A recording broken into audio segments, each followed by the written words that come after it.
All right, well overdue for a blogcast, I think. This is technically the May blogcast.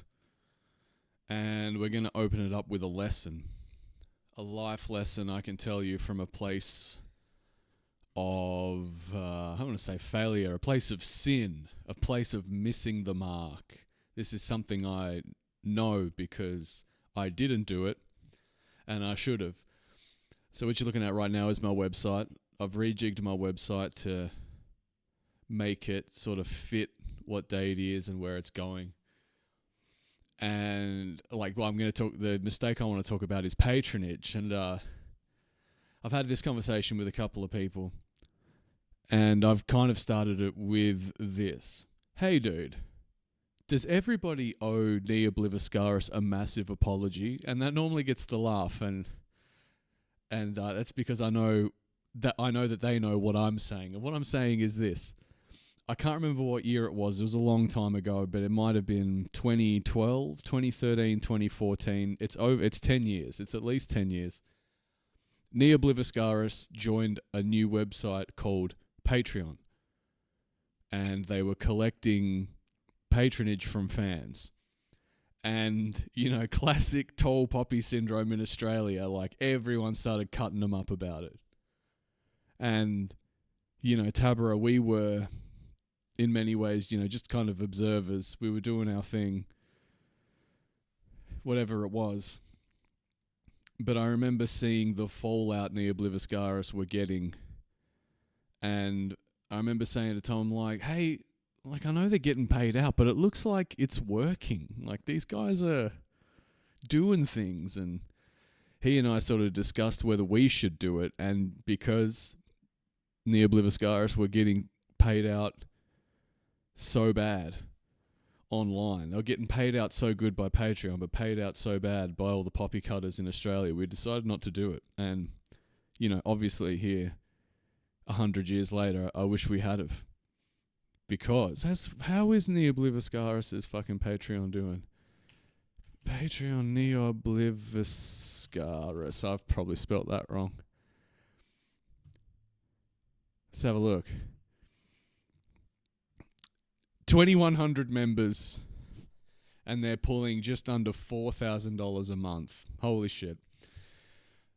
Sign up to my website, folks. I don't know what to tell you. No, I've got my own little collection of subscribers. I'll count them up. Hang on. I took down everyone's... How's Deity going? I've been at it for 5 years now.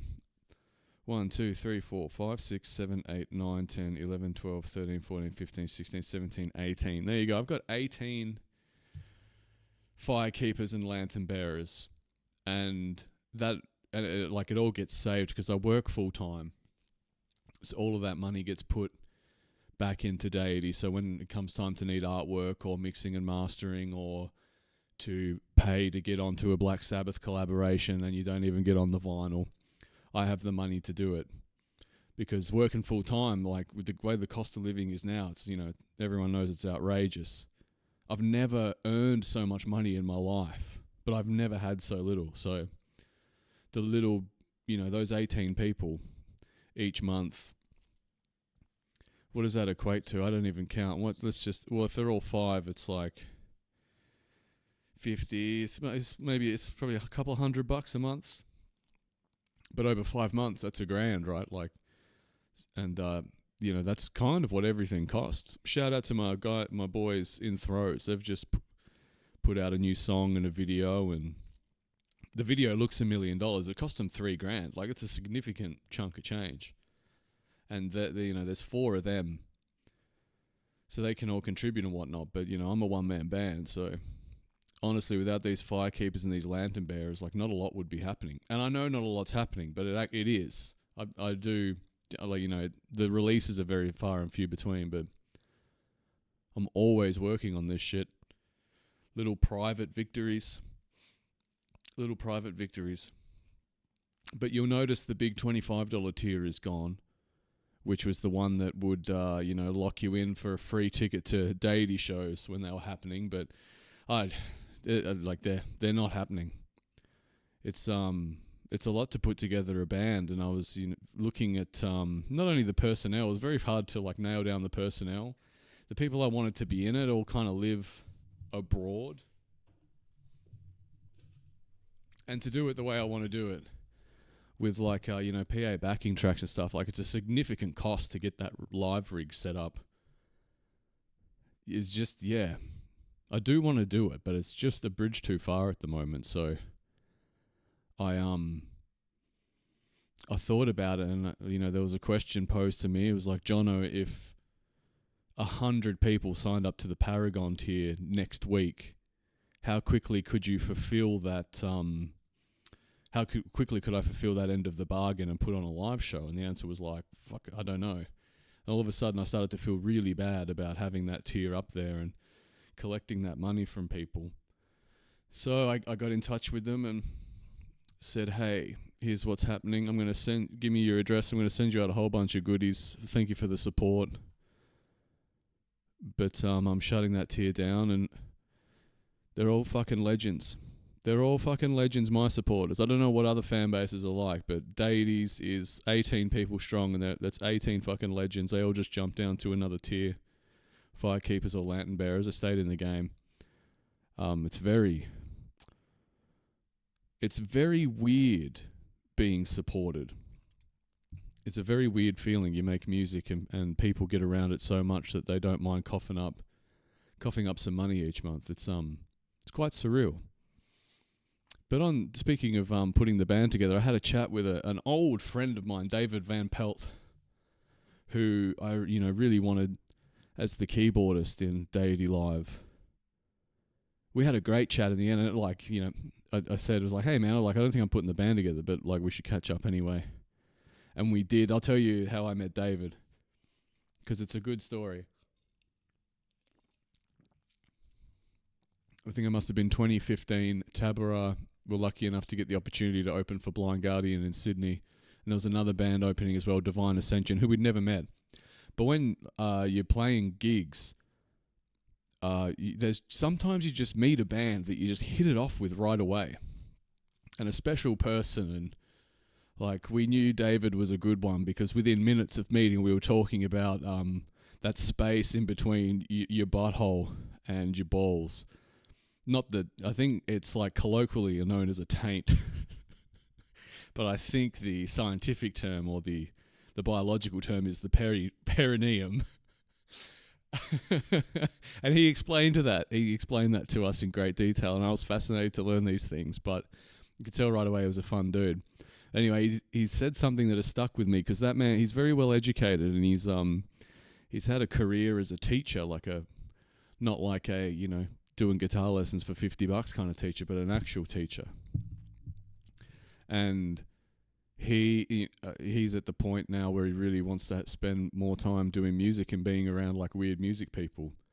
He's been in the faculty, and God bless, like they're normal people, not creative types. And he desperately wants to get around creative types, and but he's done done the safe thing for a little while, and now he wants to he wishes he could spend more time talking about weird synth shit and whether or not does an unbuffered guitar pedal sound different to a buffered guitar pedal, like those little things that I get to do that heaps. I get to do it so much that it drives me to worry and have existential dread of whether I should be pursuing a career such as teaching with a bit of stability and whatnot. But it just doesn't seem my life is going that way. So it's nice.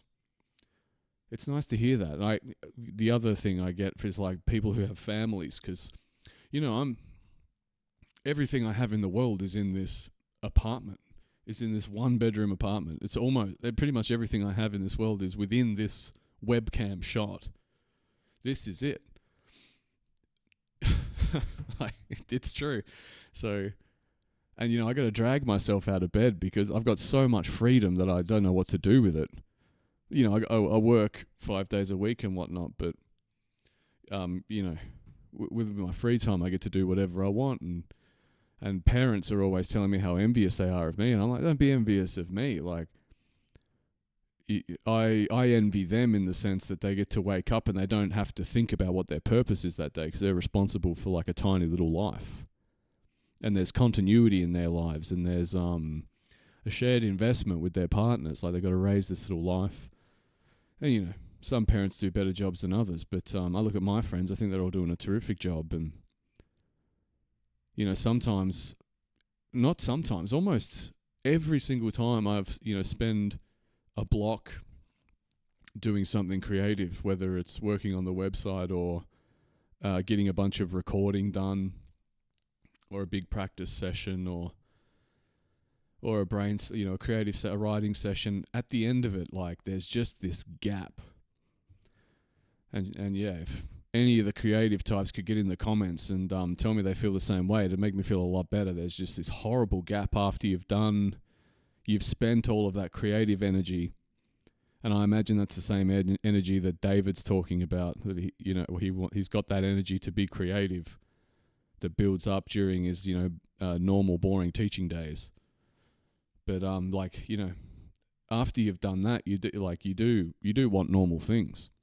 I would love a stable relationship. I would love that, that connection. And I get it in various ways. I have a very fun friend circle, and we're all connected these days. I can DM my friends, but that's not the same. It's not the same as having a family. It's like a different level of human experience. That turning 37 next month, I'm starting to wonder, am I ever going to get that?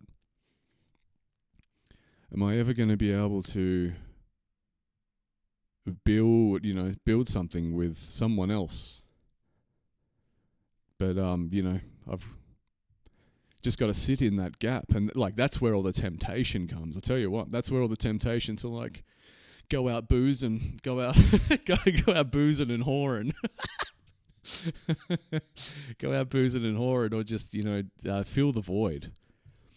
Fill the void with whatever it is, whether it's smoking weed or getting a pack of maxi bonds and just smashing all four, chain punching maxi bonds down my gullet. I tell you, it's tough. It's tough to have so much free time. It's like a different level of dread. Some people, I think, wonder if they're ever going to get to experience a personal quiet. I'm the other way. I imagine there would be a real sense of purpose in fatherhood. A real sense of purpose that I may never get to experience at this rate. But yeah, that's it's not all fucking maxi bonds and dizzy dames, the creative poet life. In fact, there's very little of it, because you spend most of your time fucking thinking about violins, or how on earth you're going to convey that the nest in the tree was full of thorns, because you've only got a couple of rhyming couplet verses to go. Those are my problems. I can't remember if in the previous blogcast I covered wanting to only work on singles. Forgive me if I did, but I'm just going to work on one song at a time. With the way my life is structured at the moment, I have a lot less free time than I did in the beginning of Deity, so thinking about albums and stuff is just too big and too long. And I've been working on that pop album, which I don't know what it is. I need to do the singing on it, but it's the winter now. I don't really want to do summery pop music about banging the babes. That's kind of not what my life is at the moment. My life's a little bit more structured, and it's routine, and it's discipline, and it's ritual, and it's it's making me want to write romantic melodic metal. That's what's drawing me in. So I'm switching up and I'm working on that stuff, and it's the right call, because I'm very captured by this song I'm working on at the moment. It's called Of Wishes and Whispers, and it's my oldest idea. I remember writing this back at the same time I was writing the material that would become the Trials. Actually, they were intended for Tabara songs, but those guys' lives were going in a different direction then, and I was really into these songs because it came at a time in my life. There was like a massive upheaval, end of a relationship, a coming of age, like 30. I was closing in on 30 and kind of hadn't felt like I had created something of a caliber that I felt I was capable of. And I wanted to spend all my time pursuing that, and it became obvious that those guys didn't to the extent that I wanted to. But I had these ideas. I thought they were very strong, and I put out them first 5 songs, the trials, and but this idea I just sort of did. I just kept, and Power, Wisdom, Courage came through as an idea, so I pursued that. But now it's time to finish this song. It's very near and dear to my heart because it was a big old romantic, like heartbreaky song from back in the day, and now it's not because I've developed it lyrically, so it's a bit more of an adventure and a little bit less of a woe is me, here's how I feel, and a little bit more poetic and kind of like a brutal story where a guy makes a wish. Guy makes a wish with a witch, but the witch's deals are always Faustian, so he comes to do that, and then he does something unthinkable, and then like wish again, which is, all the gods are like, oh, all them gods are like, oh, don't do that. But he's like, no, I'm doing it anyway. And I wanted to do something that was like, if you're familiar with the Dio tune Stargazer, that is absolute fucking magic. Like, I just cannot get enough of that song. It's a fucking masterpiece. It is an absolute masterpiece. And it's heavy, but it's fun, and it's catchy, but it's not cheesy. And like, the performance is done with so much conviction and talent. It really is one of the greatest songs ever recorded. And I kind of wanted to incorporate that kind of magic into what you would consider heavy in the modern day sense. And the idea really came back to life after I brought the baritone guitar. And I don't know how nerdy you want to get, but like a normal guitar is in E standard. So the top string and the bottom string are E. So it's E to E. A baritone is B to B. So it's lower. But it's not like detuning your guitar. Again, this is fucking not the thrilling content that's going to blow my channel up. But it's not like detuning your guitar, because when you detune a guitar, if I detuned my E guitar down to B, the strings would be spaghetti, and it might sound cool, but it doesn't have that snap and attack. Whereas the baritone, because of its scale, it's extra long. It's like it's tuned that low with heavy strings, but it still has the snap and attack. And yeah, some power metal riffs that I had in the bank have just come back to life. And I fully credit this to listening to Avatar, Swedish band. They play baritone guitars. It's like pretty classic metal, but done on the baritones. It sounds great. So that's what I'm working on currently. Speaking of Dio, and I'll end on this. I've been telling anyone who will listen lately, and if you've made it this far into the video, you've got to leave a comment and tell me if I'm crazy or not. But in my head, and I can hear it so clearly, I feel like I can quantum leap to the timeline in our universe, one of the universes out there where Dio was getting booted out of Sabbath and Paul Di'Anno was getting booted out of Iron Maiden. And I can just feel out there, like, there's something in my spirit that just yearns to be in the universe where instead of Bruce Dickinson, Iron Maiden got Dio, and Dio sang all of the tracks on Number of the Beast.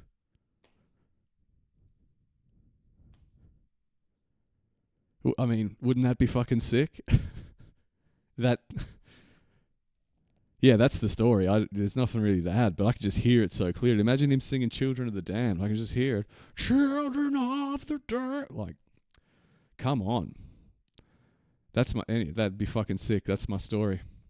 Thank you for listening. Got this one just under 20 minutes. But But yeah, if you think if you can hear Dio do a number of the beast, fucking give me a like and a follow.